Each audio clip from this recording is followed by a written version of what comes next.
എല്ലാവർക്കും daily news അനാലിസിലേക്ക് സ്വാഗതം. അപ്പോൾ ഈ പ്രാവശ്യത്തെ ഡെയിലി ന്യൂസിൽ നമ്മൾ നോക്കാൻ പോകുന്ന ടോപ്പിക്സ് വേൾഡ് ഫുഡ് ഡേ ആണ് ഇന്ന്. അപ്പം കുറേ അഗ്രികൾച്ചറൽ ഫുഡ് റിലേറ്റഡ് ആയിട്ടുള്ള ടോപ്പിക്സ് നമുക്ക് എഡിറ്റോറിയലിലുണ്ട്. ഓക്കെ, ഒന്നെന്ന് പറയുന്നത് a food sufficient India needs to be hunger free too. ഇത് GS3 അഗ്രികൾച്ചർ എന്ന് പറയുന്ന ടോപ്പിക്കായിട്ട് റിലേറ്റഡ് ആയിട്ടുള്ള ന്യൂസാണ്. നെക്സ്റ്റ് എന്ന് വെച്ചാൽ a food access is about equitable agri food systems. ഇതും GS3 അഗ്രികൾച്ചറൊക്കെ ആയിട്ട് റിലേറ്റ് ചെയ്യാൻ പറ്റുന്ന ഒരു എഡിറ്റോറിയലാണ്. പിന്നെയുള്ളത് നമ്മുടെ ഒരു ഡീപ്പർ റോൾ. ഇത് നമ്മുടെ കറണ്ട് ഇൻ്റർനാഷണൽ റിലേഷൻസിൽ വെസ്റ്റ് ഏഷ്യയിൽ വരുന്ന ക്രൈസിസിനെ ബേസ് ചെയ്തിട്ടുള്ള ഒരു ആർട്ടിക്കിളാണ്. ഓക്കെ, അപ്പോൾ വെസ്റ്റ് ഏഷ്യ റിലേറ്റഡ് ആയിട്ട് വരുന്ന പ്രശ്നങ്ങൾ കാരണം ഇന്ത്യയിൽ എഫക്റ്റ് ചെയ്യാൻ പോകുന്ന പ്രോബ്ലംസ് ആണെങ്കിലും ഇന്ത്യയിൽ എന്തൊക്കെ കാര്യങ്ങൾ നമ്മൾ ചെയ്യണം, നമ്മുടെ കണ്ടിജൻസി പ്ലാൻ എന്ന രീതിയിലൊക്കെ ഉള്ള കാര്യങ്ങൾ ഹൈഡ്രേറ്റ് ചെയ്യുന്ന ഒരു ആർട്ടിക്കിളാണ്. ഓക്കെ, പിന്നെ ഉള്ളത് ഒരു പൊളിറ്റി, GS2 പൊളിറ്റിയുമായിട്ട് റിലേറ്റഡ് ആയിട്ട് എസ്പെഷ്യലി UAPA പോലത്തെ ലോ ആയിട്ട് റിലേറ്റഡ് ആയിട്ടുള്ള ഒരു ന്യൂസാണ്. അതിൻ്റെ സ്റ്റാറ്റിസ്റ്റിക്സ് അല്ലെങ്കിൽ അതിൻ്റെ ഡേറ്റ ബേസ് ചെയ്തിട്ട് നിങ്ങൾക്ക് UAPA ഒരു ഡ്രാക്കോണിയൻ ലോ ആണോ അങ്ങനെയുള്ള രീതിയിലൊക്കെ ചോദ്യങ്ങൾ മെയിൻസിൽ വന്നു കഴിഞ്ഞാൽ നിങ്ങൾക്ക് ഈ രീതിയിൽ ഇവിടെ കൊടുത്തേക്കുന്ന ഡേറ്റ പോയിൻറ്റ്സ് ഹൈലൈറ്റ് ചെയ്തുകൊണ്ട് നിങ്ങൾക്ക് ആൻസർ റൈറ്റിംഗ് സ്റ്റാർട്ട് ചെയ്യാനായിട്ടും ഇൻട്രൊഡക്ഷൻ കൊടുക്കാനായിട്ടൊക്കെ പറ്റും. ഓക്കെ, അപ്പോൾ നമ്മൾ ഫസ്റ്റ് ന്യൂസ് പോവാണ്. വേൾഡ് ഫുഡ് ഡേ ആയതുകൊണ്ട് തന്നെ ഫുഡ് റിലേറ്റഡ് ആയിട്ടല്ല അഗ്രികൾച്ചർ റിലേറ്റഡ് ആയിട്ട് കുറേ എഡിറ്റോറിയൽസ് ഉണ്ട്. ഓക്കെ, അതിൽ നല്ല രണ്ടെണ്ണമാണ് എടുത്തേക്കുന്നത്. ഒന്നെന്ന് പറയുന്നത് a food sufficient India needs to be hunger free to.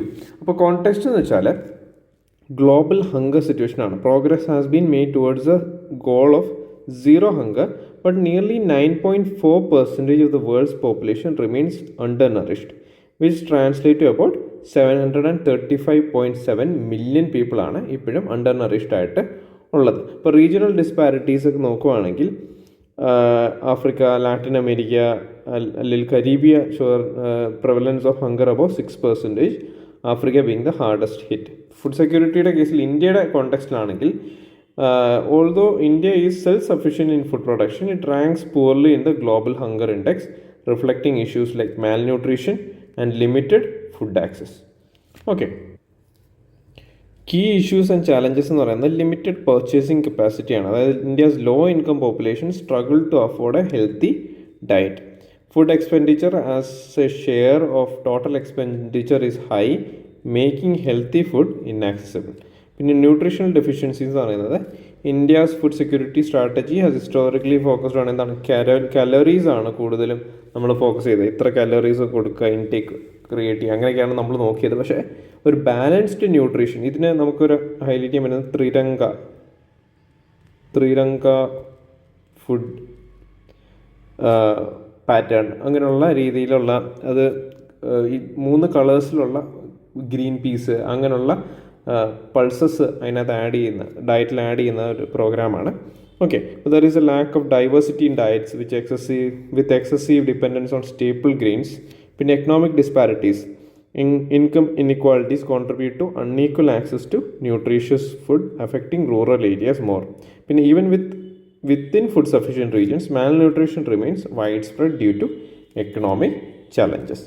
Okay, പിന്നെ climate vulnerability and agriculture productivity എന്ന് പറയുന്നത് നമുക്കറിയാം. ഇപ്പോൾ അഗ്രികൾച്ചർ ഔട്ട്പുട്ടൊക്കെ ആണെങ്കിലും ഇപ്പം ക്ലൈമറ്റ് ചേഞ്ച് ഒക്കെ വന്ന കാരണം അത് പ്രോപ്പറായിട്ട് നമുക്ക് ആ ഒരു എക്സ്പെക്റ്റഡ് ഔട്ട്പുട്ട് ഒന്നും ഫാമേഴ്സിന് കിട്ടുന്നില്ല. അപ്പോൾ ഫുഡ് അവൈലബിലിറ്റി അവിടെ പ്രശ്നമാകുന്നുണ്ട്. Food distribution networks are inefficient leading to food loss and wastage. പിന്നെ ഹെൽത്ത് ഇംപ്ലിക്കേഷൻസിൻ്റെ കേസിലാണെങ്കിൽ malnutrition leads to stunted growth, cognitive delays and higher disease susceptibility. There is a direct correlation between poor nutrition and health issues like anemia. പിന്നെ particularly വുമണിന് ഒരു ഇത് വരുന്ന anaemic ആയിട്ടുള്ളവരാണ്, അതായത് law iron content വരുന്നവർ. അപ്പോൾ അങ്ങനെയുള്ള കേസസ് ഹൈ ആണ്. Okay, പിന്നെ റെക്കമെൻഡേഷൻസിൻ്റെ കേസിലാണെങ്കിൽ adoption of nutritionally comprehensive food സ്ട്രാറ്റജിയാണ്. Move beyond calorie based policies, അതായത് ഡൈവേഴ്സ്ഡ് അല്ലെങ്കിൽ ബാലൻസ്ഡ് ഡയറ്റ്സ് കൊണ്ടുവരിക. ഓക്കെ, അപ്പം പൾസസ് അതുപോലെ തന്നെ ഡയറി വെജിറ്റബിൾസ് ഒക്കെ ഇൻട്രൊഡ്യൂസ് ചെയ്യാൻ ഞാൻ പറഞ്ഞ പോലെ ഇതിനകത്ത് ത്രിരംഗ ഫുഡ് ആഡ് ചെയ്യുക. Okay, improved food distribution and accessibility, strengthen the public distribution system to ensure the reach of affordable and nutritious food, address logistical issues in rural areas to reduce wastage and improve access. പിന്നെ sustainable agricultural practices focus ചെയ്യുക. Okay, promote sustainable farming techniques that enhance productivity and climate റെസൈലൻസ്.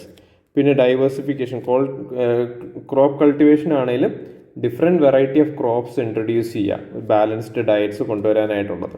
Okay, economic and social റിഫോംസിൻ്റെ കേസിലാണെങ്കിൽ ആൾക്കാർക്ക് നമുക്കറിയാം, ഇപ്പം ഒരു $10 കൊടുത്തു കഴിഞ്ഞാൽ നമുക്ക് കുറേ സാധനം വാങ്ങിക്കാൻ പറ്റും അല്ലേ. $10 എന്ന് പറയുമ്പോൾ ഏകദേശം 800 rupees-ആണ്. പക്ഷെ അത് 10 രൂപ എന്ന് പറയുന്നത് അത് ഭയങ്കര മിനിസ്കൂൾ വാല്യൂ ആണ് അല്ലേ. അപ്പോൾ അങ്ങനെ വരുമ്പോൾ നമുക്ക് ആ ഒരു നമ്മുടെ എക്കണോമിക് പ്രൊപ്പോർഷൻ, അതിൽ പർച്ചേസിങ് പവർ പാരിറ്റി കൂട്ടിക്കഴിഞ്ഞാൽ നമുക്ക് ആൾക്കാർക്ക് കുറച്ചുകൂടെ സാധനങ്ങൾ വാങ്ങിക്കാനും ഇൻടേക്കിനും അവർക്ക് ആവശ്യമുള്ള സാധനങ്ങളും വേജസ് ആണെങ്കിലും കൂടുകയൊക്കെ ചെയ്യും. Okay, increase employment opportunities and wages to improve purchasing power. Implement targeted social safety nets for the most vulnerable groups.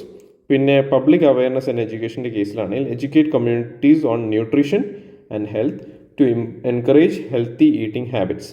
പിന്നെ NGOs ആണെങ്കിലും ലോക്കൽ ഓർഗനൈസേഷൻസ് ആണെങ്കിലും ഒക്കെ, അതായത് നോൺ പൊളിറ്റിക്കൽ ഓർഗനൈസേഷൻസ് ഉണ്ടല്ലോ, നോൺ പൊളിറ്റിക്കൽ ഓർഗനൈസേഷൻ അല്ലെങ്കിൽ നോൺ സ്റ്റേറ്റ് ഫാക്ടേഴ്സ്,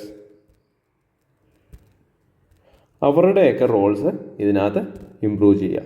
കൺക്ലൂഷനായിട്ട് നമുക്ക് നോക്കാൻ പറ്റുന്നത്, to truly achieve A hunger free India the country must move beyond food sufficiency. അതായത് നമുക്കറിയാം, നമ്മുടെ കോവിഡിൻ്റെ കേസിലൊക്കെ നമ്മൾ കണ്ടൊരു സാധനമാണ്, നമ്മുടെ ഗ്രെയിനറീസിലെല്ലാം ഫുഡുണ്ട്, അതായത് ഗ്രെയിൻസ് ഒത്തിരി ഉണ്ട്, പക്ഷേ ഇതൊന്നും യൂസ് ചെയ്യാതെ ഇത് പാഴായി പോകായിരുന്നു ചെയ്തത്. ആൾക്കാരിലോട്ട് അത് എത്തുന്നുമില്ല, എന്നാൽ വേസ്റ്റായി പോയി ചെയ്യുമായിരുന്നു.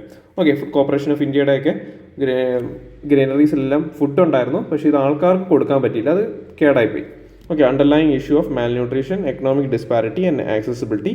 Integrating policies that ensure both food security and nutrition will be vital in achieving a healthier and more equitable society. Okay, പിന്നെ നെക്സ്റ്റ് ന്യൂസിലോട്ട് നമ്മൾ പോകുന്നതും അതും ഫുഡ് റിലേറ്റഡ് ആയിട്ടുള്ള അഗ്രി ഫുഡ് സിസ്റ്റംസിനെ ബേസ് ചെയ്തിട്ടാണ് ആ ഒരു എഡിറ്റോറിയൽ വന്നിരിക്കുന്നത്. Food access is about equitable agri food systems. Okay, എൻ്റെ കോണ്ടെക്സ്റ്റ് എന്ന് വെച്ചാൽ India's progress in food security, the green revolution, white revolution, blue revolution, significantly increase agricultural, dairy and fishery production. അപ്പം white revolution എന്ന് പറയുന്നത് നമ്മൾ കേട്ടിട്ടുണ്ടാവും, അത് കൂടുതലും ഡയറി പ്രോഡക്ട്സ്, മിൽക്ക് ബേസ്ഡ് ആയിട്ടുള്ള പ്രോഡക്ട്സ് കൊണ്ടുവരുന്നതാണ്. ഫിഷറി പ്രൊഡക്ഷനാണ് ബ്ലൂ റെവല്യൂഷൻ വരുന്നത്. Despite these efforts, around 73 million people still face hunger and malnutrition, indicating the need for addressing food access issues.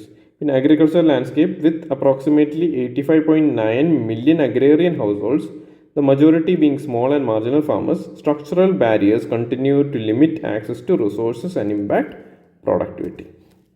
Okay, അപ്പോൾ ഇതിൻ്റെ മെയിൻ ചാലഞ്ചസ് എന്തൊക്കെയാണ്?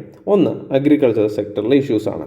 ഒന്ന്, ഫസ്റ്റ് കേസ് എന്ന് വെച്ചാൽ small and marginal land holdings ആണ്. Most farmers operate on less than 2 hectares, facing difficulties in achieving economies of scale and adopting new technologies. പിന്നെ natural resource degradation ആണ്.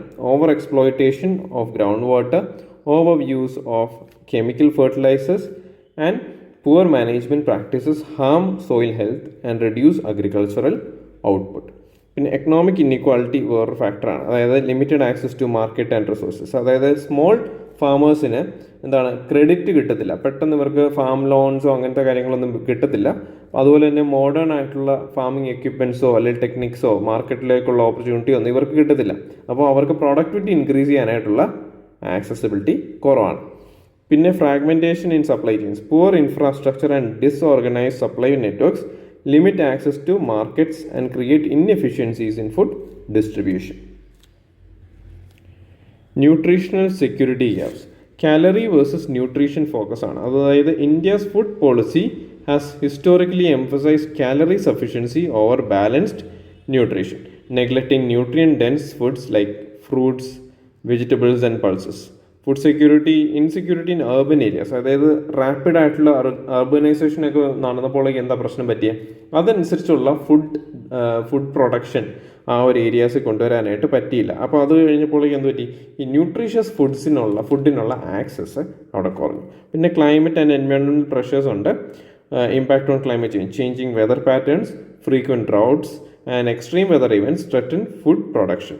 Sustainability concerns ആണെങ്കിൽ over reliance on water intensive crops and lack of diversification hinder agricultural sustainability. Okay, ഇതിൽ നമുക്ക് കൊടുക്കാൻ പറ്റുന്ന recommendations എന്തൊക്കെയാണ്? Okay, adopt a comprehensive agri food policy. Okay, അതായത് agri food systems ഉണ്ടാക്കുന്നതിലായിരിക്കണം focus ചെയ്യേണ്ടത്. Resilient on incorporating sustainable agricultural practices, diversified crops. ഇപ്പം 2 കേസിലും ആദ്യത്തെ ന്യൂസിലും നമ്മൾ കണ്ടു ഒരു ഡൈവേഴ്സിഫൈഡ് ക്രോപ്പിംഗ് പാറ്റേൺ ഫോളോ ചെയ്യണമെന്ന്. ഓക്കെ, റിസോഴ്സസ് ആണെങ്കിലും പ്രോപ്പറായിട്ട് മാനേജ്മെൻറ്റിൽ കൊണ്ടുവരേണ്ട ആവശ്യമുണ്ട്. Address land fragmentation by promoting, അതായത് ഫാമർ കോപ്പറേറ്റീവ്സ്. ഇപ്പം നമുക്ക് നോക്കുകയാണെങ്കിൽ റൈസ് കൾട്ടിവേഷനിലൊക്കെ കുറേ ആൾക്കാർക്ക് ഡിഫറെൻറ്റ് പാച്ചസ് ഓഫ് ലാൻഡ് കാണും. ഇപ്പോൾ ഇത്രയും വലിയൊരു ഏരിയ ആണെങ്കിൽ അതിൽ ഈ ഒരു ഏരിയ വേറൊരാളുടെ ആയിരിക്കും, ഇത് വേറൊരു പാടമായിരിക്കും, അങ്ങനെ ഡിഫറെൻറ്റ് പാടങ്ങളായിട്ട് തരം തിരിച്ചിട്ടുണ്ടാകും. അപ്പം അങ്ങനെ വരുമ്പം ഇവിടെ ഒരാൾ ഒരു ഡിഫറെൻറ്റ് ഗ്രേഡ് ഓഫ് റൈസാണ് കൾട്ടിവേറ്റ് ചെയ്യുന്നത്, ഇവിടെ വേറൊരാൾ ഡിഫറെൻറ്റ് ഗ്രേഡ് ഓഫ് റൈസാണ് കൾട്ടിവേറ്റ് ചെയ്യുന്നതെങ്കിൽ എന്തു പറ്റും? അവിടെ വേണ്ട വെള്ളത്തിൻ്റെയും വളത്തിൻ്റെയും ആവശ്യകത ഡിഫറെൻ്റ് ആയിരിക്കും അല്ലേ? അപ്പോൾ അതേസമയം ഇവരെല്ലാം ഒരേ ഗ്രേഡ് സീഡാണ് പ്ലാൻ ചെയ്യുന്നതെങ്കിൽ അവർക്ക് എല്ലാവർക്കും ഈക്വിറ്റബിൾ അല്ലെങ്കിൽ ഈക്വൽ ആയിട്ടുള്ള distribution of water and fertilizers വേണ്ടി മതി. അപ്പം അങ്ങനെ വരുമ്പോൾ കോപ്പറേറ്റീവായിട്ട്, അതായത് ഇത്രയും ലാൻഡ് ഹോൾഡ് ചെയ്തേക്കുന്ന ഡിഫറെൻറ്റ് ലാൻഡ് ഹോൾഡ് ചെയ്യുന്ന ആൾക്കാരെല്ലാം കൂടി ഒരു കോപ്പറേറ്റീവ്സ് ആയിട്ട് കൊണ്ടുവരുവാണെങ്കിൽ എന്ത് പറ്റും? അവർക്ക് ഈ ലാൻഡ് ഫ്രാഗ്മെൻറ്റേഷൻ അവോയ്ഡ് ചെയ്യാനായിട്ട് പറ്റും. പിന്നെ enhance market access and infrastructure, develop rural infrastructure including roads and storage facilities to connect small farmers to markets more effectively. പിന്നെ implement digital platforms to help farmers access market prices, credit and agricultural services. പിന്നെ food distribution network strengthen ചെയ്യാം. അതായത് നമുക്കറിയാം public distribution systems, അവിടെ nutrient rich ആയിട്ടുള്ള food include ചെയ്യുക, dairy അല്ലെങ്കിൽ pulses, vegetables ഒക്കെ ആഡ് ചെയ്യുക. Implement targeted food programmes for vulnerable populations including urban poor and tribal communities. Okay, പിന്നെ ക്ലൈമറ്റ് റിസൈലൻ്റ് ആയിട്ടുള്ള ഫാമിംഗ് പ്രാക്ടീസസ് കൊണ്ടുവരേണ്ട കാര്യമുണ്ട്. Invest in research for drought resistant crop varieties and water efficient farming techniques. പിന്നെ use of organic fertilisers and sustainable farming inputs. പിന്നെ social safety nets and policy ഇൻ്റർവെൻഷൻസിൻ്റെ കേസിൽ നമ്മൾ നോക്കുകയാണെങ്കിൽ ഇപ്പം പ്രധാനമന്ത്രിയുടെ ലോൺ സ്കീംസ് ഒക്കെ ഉണ്ട് റൈസിന്. ഓക്കെ, അപ്പോൾ അതിൻ്റെ പേര് ഞാൻ ഓർക്കുന്നില്ല. അപ്പം ആ ലോൺ സ്കീംസിലൊക്കെ ഗ്യാരണ്ടീഡ് ആയിട്ട് കുറച്ച് എമൗണ്ട്, ലോൺ സ്കീമല്ല ഇൻഷുറൻസ് സ്കീമുകളുണ്ട്. ഓക്കെ, അതിൽ ഗ്യാരണ്ടീഡ് ആയിട്ട് ഇപ്പം ക്രോപ്പ് ലോസ് ഒക്കെ ഉണ്ടായി കഴിഞ്ഞാൽ ഇൻഷുറൻസ് കിട്ടും. അങ്ങനെയുള്ള കാര്യങ്ങളൊക്കെ അഡ്രസ്സ് ചെയ്യുന്നുണ്ട്. Economic barriers to food access, create awareness campaigns about the importance of balanced diet and nutrition education. Okay, അപ്പോൾ ഇതിൻ്റെ കൺക്ലൂഷൻ നമുക്ക് പറയാൻ പറ്റുന്നത് achieving equitable agri food systems in India requires a multi faced approach, addressing the needs of small farmers, integrating sustainable agricultural practices, and ensuring that food distribution systems reach all sections of society. The goal should not only be to produce more food, but also to make nutritious food accessible and affordable for everyone. Okay, അപ്പം next news നമുക്ക് international relations base ചെയ്തിട്ട് ഉള്ളൊരു ന്യൂസാണ്.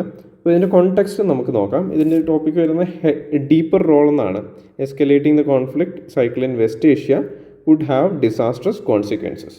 Okay, renewed hostilities ആണ്. Tensions in West Asia reignited following the October 7th attack by Hamas on Israel. In retaliation, Israel has carried out significant military operations in Gaza, leading to the cycle of violence. Okay, അപ്പം ഇതിൽ US involvement ഉണ്ട്. US has taken cautious approach. Terminal high altitude area defence താഡ് systems ഒക്കെ ഇസ്രായേലിന് കൊടുത്തിട്ടുണ്ട്. Okay, അപ്പം ഇതിൻ്റെ key issues ഒക്കെ എന്താണ് എന്നാണ് നമ്മൾ നോക്കുന്നത്. അതുപോലെ തന്നെ ഇന്ത്യൻ കോണ്ടെക്സ്റ്റിൽ എന്തൊക്കെ കാര്യങ്ങൾ നമ്മൾ അറിഞ്ഞിരിക്കണം. Okay, geo political tensions. ഒന്ന്, rising involvement of external powers. US പോലത്തെ ഒരു സൂപ്പർ പവർ ഇതിനകത്ത് ഇൻവോൾവ് ആയി വരുന്നുണ്ട്. Has increased military aid to Israel, potentially deepening its involvement in the conflict. This risk escalating the situation further. അതായത് US relations middle ഈസ്റ്റിൽ മൊത്തത്തിൽ affect ആകാനായിട്ട് സാധ്യതയുണ്ട്. പിന്നെ ഇറാൻ്റെ പൊസിഷൻ ആൻഡ് പ്രോക്സി ഡൈനാമിക്സ് ആണ്. അപ്പോൾ ഇറാൻ ബാക്ക്ഡ് ആയിട്ടുള്ള മിലിഷ്യ ഓർഗനൈസേഷൻസ് ആണ് ഹെസ്ബുള്ള, അല്ലെങ്കിൽ അല്ലെങ്കിൽ ഹമാസ് എന്നൊക്കെ പറയുന്നത്. ഓക്കെ, അപ്പോൾ അവർ ഒരു പ്രോക്സി വാർ അവിടെ നടത്തുന്നുണ്ട്. പക്ഷേ ഇപ്പം കുറച്ചുകൂടെ ഡയറക്റ്റ് എൻഗേജ്മെൻറ്റും ഉണ്ട്, potentially opening multiple fronts. This complicates diplomatic efforts to escalate the situation. പിന്നെ ഹ്യൂമാനിറ്റേറിയൻ ക്രൈസിസിൻ്റെ കേസിൽ നോക്കുവാണെങ്കിൽ civilian casualties in Gaza, disproportionate strikes by Israel have resulted in significant civilian casualties, drawing allegations of war crimes and human rights violations. പിന്നെ refugee concerns ആണ്. Intensifying conflict has exacerbated the humanitarian crisis, displacing thousands and worsening conditions in an already volatile region. Okay, regional security ഇംപ്ലിക്കേഷൻസിൻ്റെ കേസിലാണെങ്കിൽ ഇതിൽ Hezbollah ഉണ്ട്, അതുപോലെ തന്നെ strikes in areas like Syria can lead to broader conflict that could engulf other nations, അതായത് Lebanon, ഇറാഖൊക്കെ ഇതിനകത്ത് ഇൻവോൾവ് ആണ്. നമുക്കറിയാം ഇപ്പം കറൻ്റ്ലി ലെബനനിലൊക്കെ സ്ട്രൈക്കുകൾ ഓൺഗോയിങ് ആണ്. ഓക്കെ, എനർജി റിസ്ക് സെക്യൂരിറ്റീസ് ഉണ്ട്. Any escalation in West Asia poses a risk of global oil markets as the region is critical hub for energy supplies. Diplomatic and legal challenges നോക്കുവാണെങ്കിൽ allegations of war crimes, there may be calls for international investigations into actions by Israel and Hamas for potential violations of international law. Peace നെഗോസിയേഷൻസിലുള്ള challenge നമ്മൾ നോക്കുവാണെങ്കിൽ ഇപ്പോൾ currently ഉള്ള എസ്കലേഷൻസ് actually ഇതിനെ ഡീഎസ്കലേറ്റ് ചെയ്യാനായിട്ട് ഇച്ചിരി ബുദ്ധിമുട്ട് ആക്കിയിട്ടുണ്ട്. ഓക്കെ, റെക്കമെൻഡേഷൻസ് എന്താണ്? ഒന്ന്, pursue diplomatic de-escalation efforts. US and other international actors should push for a ceasefire and mediate peace talks, emphasizing de-escalation and humanitarian access. പിന്നെ ഡിപ്ലോമാറ്റിക് ചാലഞ്ചസ് നോക്കുക, അതായത് അവിടെയുള്ള കീ പ്ലേയേഴ്സ് ആയിട്ടുള്ള സൗദി അറേബ്യ ആണെങ്കിലും Egypt ആണെങ്കിലും അങ്ങനെയുള്ള കൺട്രീസ് ആയിട്ട് diplomatic channels open ആക്കുക, അവരെ ഇതിനകത്ത് ഇൻവോൾവ് ആക്കിയിട്ട് ഒരു മീഡിയേറ്റർ റോളിലോട്ട് അവരെ കൊണ്ടുവരിക. പിന്നെ അഡ്രസ് ഹ്യൂമാനിറ്റേറിയൻ നീഡ്സ് ഇമ്മീഡിയറ്റ്ലി, അതായത് ഹ്യൂമാനിറ്റേറിയൻ എയ്ഡ് ഗാസയ്ക്ക് നല്ല രീതിയിൽ കൊടുക്കുക, ഗാസയിൽ അതുപോലെ തന്നെ അതർ അഫക്റ്റഡ് ഏരിയാസിൽ മെഡിക്കൽ അല്ലെങ്കിൽ ഫുഡ് സപ്ലൈസ് എത്തിക്കുക. Advocate for establishment of humanitarian corridors to allow safe passage for civilians. പിന്നെ സ്ട്രെങ്തൻ ലീഗൽ ആൻഡ് ഹ്യൂമാനിറ്റേറിയൻ അല്ലെങ്കിൽ human rights framework, support independent investigations in to alleged war crimes. പിന്നെ encourage conflict resolution mechanisms through platforms like United Nations. അങ്ങനെയുള്ള organisations ഇതിനകത്ത് കുറച്ചുകൂടെ ആക്റ്റീവായിട്ട് role play ചെയ്യേണ്ട ആവശ്യമുണ്ട്. Okay, prepare for energy security contingency. അതായത് ഇന്ത്യയുടെ കേസിൽ നമുക്കറിയാം we are highly depend on Iran പോലത്തെ രാജ്യത്തിലേക്ക് നമ്മൾ second highest supplier of our crude ഓയിലൊക്കെയാണ്. ഓക്കെ, അങ്ങനെ വരുമ്പോൾ അവർ ഇതിനകത്ത് ഇൻവോൾവ് ആകുമ്പോൾ നമുക്ക് എനർജി സെക്യൂരിറ്റി പ്രശ്നം വരും. ഓക്കെ, അപ്പം സ്ട്രാറ്റജിക് ഓയിൽ റിസർവ്സ് ആണെങ്കിലും ഡൈവേഴ്സിഫിക്കേഷൻ ഓഫ് എനർജി സോഴ്സസ് ഒക്കെ ആണെങ്കിലും നമ്മൾ നല്ല രീതിയിൽ കാൽക്കുലേറ്റഡ് ആയിട്ട് ചെയ്യേണ്ട കാര്യങ്ങളുണ്ട്. പിന്നെ കൺക്ലൂഷൻ്റെ കേസിലാണെങ്കിൽ ongoing conflict in West Asia presents a complex challenge with significant implications for regional stability, humanitarian conditions, and global geopolitics. A balanced approach that prioritizes de-escalation, humanitarian support, and diplomatic engagement is essential to prevent a deeper crisis. Okay, അതൊരു international relations base ചെയ്തിട്ട് ഒരു overall view point തരിക എന്നുള്ള രീതിയിൽ ഒരു kind of revision പോലത്തെ ഒരു ടോപ്പിക്കാണ്. ഓക്കെ, നമ്മൾ നെക്സ്റ്റ് ന്യൂസ് പോകുന്നത് UAPA ബേസ് ചെയ്തിട്ടുള്ള ഒരു ആർട്ടിക്കിളാണ്. ആർട്ടിക്കിൾ നമുക്ക് പറയാൻ പറ്റില്ല, അതൊരു ഗ്രാഫ് ബേസ്ഡ് ആയിട്ടും ഡേറ്റ ബേസ്ഡ് ആയിട്ടും ഉള്ള ഒരു ആർട്ടിക്കിളാണ്. Okay, the unlawful activities prevention act UAPA is India's toughest anti terror law known for its strictest provisions. It was originally enacted in 1967 to address secessionist movements, have been expanded over the years to include more robust counter-terrorism mechanisms. Okay, അപ്പം ഇത് ഭയങ്കരമായിട്ട് misuse ചെയ്യുന്നുണ്ട്. അതുപോലെ തന്നെ ഇതിൽ cases വരുവാണെങ്കിൽ investigations proper ആകുന്നില്ല. അങ്ങനെയുള്ള കാര്യങ്ങളൊക്കെ ഹൈലൈറ്റ് ചെയ്തുകൊണ്ടാണ് ഈ ഒരു ആർട്ടിക്കിൾ വരുന്നത്. അപ്പം നമ്മൾ ഇതിനകത്ത് UAPAയുടെ ഇഷ്യൂസ് എന്താണ് UAPAയുടെ ഒറിജിൻ സ്റ്റോറി എന്താണ്, സുപ്രീം കോർട്ടിന് എന്താണ് UAPAനെ കുറിച്ച് പറയാനുള്ളത്, അങ്ങനെയുള്ള കാര്യങ്ങൾ ഡിഫറെൻറ്റ് വ്യൂ പോയിൻറ്റ്സ് ആയിരിക്കും നമ്മൾ UAPAനെ കുറിച്ച് നോക്കുന്നത്. അപ്പം നിങ്ങൾക്ക് ഇതിൻ്റെ ഒരു ആൻസർ വരുവാണെങ്കിൽ you can highlight all these datas and start your answer. അതുപോലെ തന്നെ മൾട്ടി ഡയമെൻഷനലായിട്ട് ഇതിൻ്റെ ആൻസേഴ്സിൽ പോയിൻറ്റ്സും കൂടി നിങ്ങൾക്ക് ആഡ് ചെയ്യാൻ പറ്റും. ഓക്കെ, അപ്പോൾ ഇതൊരു വളരെ നല്ലൊരു ഡേറ്റ തരുന്ന ഒരു ആർട്ടിക്കിളും കൂടിയാണ്. അപ്പോൾ കീ ഇഷ്യൂസ് വിത്ത് UAPA എന്താണ്? Delays in filing charge sheets. According to the National Crime Records Bureau, in 2022 report, charge sheets are nearly 50% of UAPA cases are filled at least a year after FIR is registered. FIR fill ചെയ്തതിന് ശേഷം ഒരു വർഷം കഴിഞ്ഞിട്ടാണ് charge sheet fill ചെയ്യപ്പെടുന്നത്. Around 15% of these charge sheets take more than 2 years, leading to prolonged detention of the accused without trial. ഒരു trial പോലും ഇല്ലാതെ ആ ഒരു അക്യൂസ്ഡ് ഒരു 2 years കൂടുതൽ അവിടെ ജയിലിൽ കിടക്കേണ്ട സാഹചര്യം വരും. Such delays raise concerns about justice being denied, as many individuals are incarcerated for years awaiting trial. പിന്നെ high percentage of pending cases as of the end of 2022. Over 50% of UAPA cases remained under investigation for more than 3 years. Okay, prolonged legal processes has effectively turned the investigation phase into a punishment. അപ്പോൾ അതായത് ഇപ്പോൾ FIR file ചെയ്തു, ഒരാളെ jail ടേമിൽ വിട്ടു, അപ്പോൾ അതിനുശേഷവും charge ഷീറ്റോ കാര്യങ്ങളൊന്നും ഫില്ല് ചെയ്യുന്നില്ല, അപ്പം അയാൾ ആ ജയിലിൽ കിടക്കുവാണ്. അപ്പം കുറച്ചുകൂടെ അതൊരു പ്രൂവൺ ആകാത്ത സ്ഥിതി പോലും അയാൾ ഒരു പണിഷ്മെൻറ്റ് സഫർ ചെയ്യുവാണ് UAPA. അപ്പം വാട്ട് ഈസ് UAPA? അപ്പം UAPA enactment passed in 1967 to combat secessionist activities. Secessions എന്ന് പറയുമ്പോൾ എന്താ, നമ്മുടെ രാജ്യത്ത് നിന്ന് വേറിട്ട് പോകാനായിട്ടുള്ള ടെൻഡൻസീസ് കൊണ്ടുവരുന്ന activities. Okay, it has been amended several times, most recently in 2019 to strengthen anti terror provisions. Okay, ഇതിൽ അമെൻമെൻറ്റ് എന്തൊക്കെയാണ്? Expanded to include terrorist financing, cyber terrorism and individual designations as terrorist. അപ്പോൾ ഇതിൽ ഏറ്റവും latest അമെൻമെൻറ്റിലാണ് ഇത് വന്നേക്കുന്നത്, individual designation as terrorist. അപ്പം ഒരു political party അല്ലെങ്കിൽ ഒരു ഓർഗനൈസേഷനെ അതിലെ മെമ്പേഴ്സിനെ ടാർഗറ്റ് ചെയ്യുന്ന രീതിയിൽ, ഇപ്പോൾ അതൊരു ടെററിസ്റ്റ് ചായവുള്ള ഓർഗനൈസേഷനാണെന്ന് കണ്ടു കഴിഞ്ഞാൽ അതിനകത്ത് മെമ്പേഴ്സിനെ, ഇൻഡിവിജ്വൽ മെമ്പേഴ്സിനെ ടെററിസ്റ്റ് ടാഗ് ലൈനിലോട്ട് കൊണ്ടുവരാനായിട്ട് 2019 ആ ഒരു അമെൻമെൻറ്റ് ആഡ് ചെയ്തിട്ടുണ്ട്. Allows national investigation agency to investigate cases across India.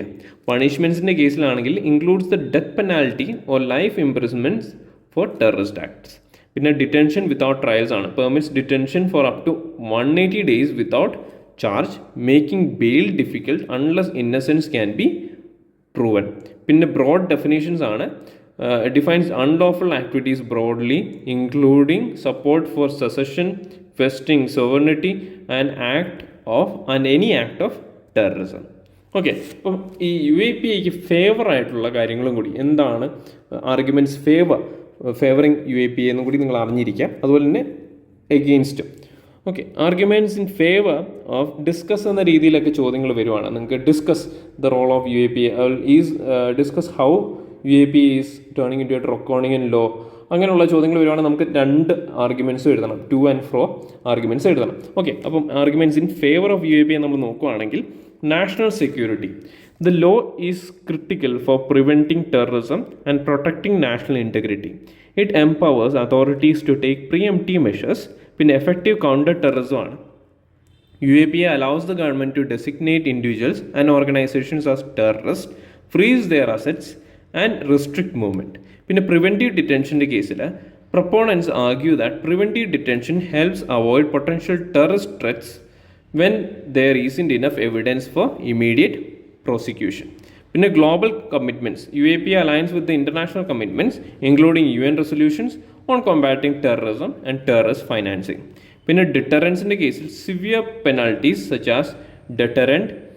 such as a deterrent discouraging individuals from engaging or supporting unlawful activities.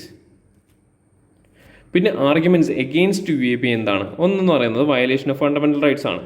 Okay, അപ്പം ഫ്രീഡം ഓഫ് എക്സ്പ്രഷൻ അല്ലെങ്കിൽ അസംബ്ലിയൊക്കെ ടാർഗറ്റ് ചെയ്യുന്ന രീതിയിൽ അല്ലെങ്കിൽ അതിൻ്റെ വയലേഷൻ കൊണ്ടുവരുന്ന രീതിയിലാണ് UAPA വരുന്നത്. പിന്നെ ലാക്ക് ഓഫ് സേഫ് ഗാർഡ്സ് ആണ്. The law lacks proper checks and balances to prevent misuse. Government has broad discretion to designate individuals as terrorist without judicial oversight. ഇത് വളരെ ഇമ്പോർട്ടൻ്റ് ആയിട്ടുള്ള കാര്യമാണ്. ജുഡീഷ്യൽ ഓവർസൈറ്റ് ഇല്ലാതെ തന്നെ ഒരാളെ ടെററിസ്റ്റ് ആയിട്ട് ഡെസിഗ്നേറ്റ് ചെയ്യാനായിട്ട് UAPA പറ്റും.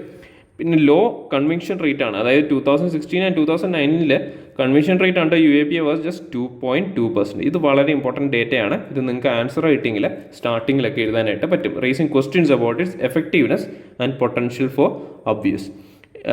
Against federalism. UAPA centralizes power, potentially undermining the state's authority to handle law and order issues.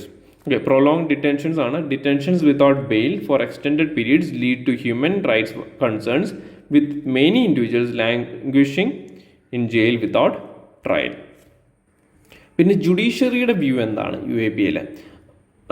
𝗗്𝗶𝗹𝘆 versus state of Assam 2011 കേസാണ്. The Supreme Court ruled that mere membership in banned organization does not incriminate someone unless they incite violence. NIA versus 𝗗𝗲𝗵𝗆𝘆 2020 case നോക്കുകയാണെങ്കിൽ court rule that while considering bail court should not engage in detail prosecution case analysis. പിന്നെ union of India versus 𝗗𝗃 case 2021 the court held that the constitutional courts can grant bail if fundamental rights are violated despite UAPA's bail restrictions. ഓക്കെ, പിന്നെ എന്തൊക്കെ steps ആണ് റിഫോമിലോട്ട് കൊണ്ടുവരേണ്ടത്? ഒന്ന്, narrow definitions ആണ്. Clarify the law to exclude peaceful protest, dissent and legitimate expression from being classified as unlawful activities. Shift burden of proof, അതായത് restore the burden of proof to the prosecution rather than requiring the accused to prove their innocence. പിന്നെ review mechanism ആണ്. Establish an independent oversight body to review government actions under UAPA, ensuring fairness in banning individuals or organisations. പിന്നെ use as a last resort, അതായത് UAPA എന്ന് പറയുന്നത് ഭയങ്കര extreme കേസസിൽ ഒരു genuine ആയിട്ടുള്ള national security threat വരുന്ന കേസിൽ അതിനെ സപ്രസ് ചെയ്യാൻ വേണ്ടി മാത്രമായിരിക്കണം UAPA യൂസ് ചെയ്യേണ്ടത്. പിന്നെ കൺക്ലൂഷൻ എന്ന് പറയുമ്പോൾ UAPA remains a vital tool in India's fight against terrorism. However, the law's harsh provisions, delay in justice, and low conviction rates raise significant concerns about civil liberties and human rights. But balancing national security with constitutional protections require urgent reforms to make UAPA more transparent and accountable and just. Okay, അപ്പോൾ ഈ പ്രാവശ്യത്തെ DNA analysis നമുക്ക് കുറച്ച് questions ഒക്കെ നോക്കേണ്ടതാണ്. UAPA related ആയിട്ട് questions ആണെങ്കിലും നിങ്ങളൊന്ന് നോക്കി വെച്ചേക്കുക. ഇപ്പം നമുക്ക് ഇത്രയും ലോങ് ആയിട്ട് ഇച്ചിരി ഉദ്ദേശിച്ചതിലും നല്ല ന്യൂസുകൾ നമുക്ക് ഈ പ്രാവശ്യം ഉണ്ടായിരുന്നു. അതാണ് ഞാൻ ക്വസ്റ്റ്യൻസ് ആഡ് ചെയ്തിട്ടില്ല. പക്ഷേ UAPA റിലേറ്റഡ് ആയിട്ടാണെങ്കിലും ഫുഡ് സെക്യൂരിറ്റി ബേസ് ചെയ്തിട്ടാണെങ്കിലും ക്വസ്റ്റ്യൻസ് മെയിൻസ് പെർസ്പെക്റ്റീവിൽ നിങ്ങൾ നോക്കി വെച്ചേക്കുന്നത് നല്ലതായിരിക്കും. അപ്പോൾ ഈ പ്രാവശ്യത്തെ DNA നിങ്ങൾക്ക് മനസ്സിലായെന്ന് വിചാരിക്കുന്നു. ഇനി അടുത്ത പ്രാവശ്യം കാണാം. നന്ദി, നമസ്കാരം.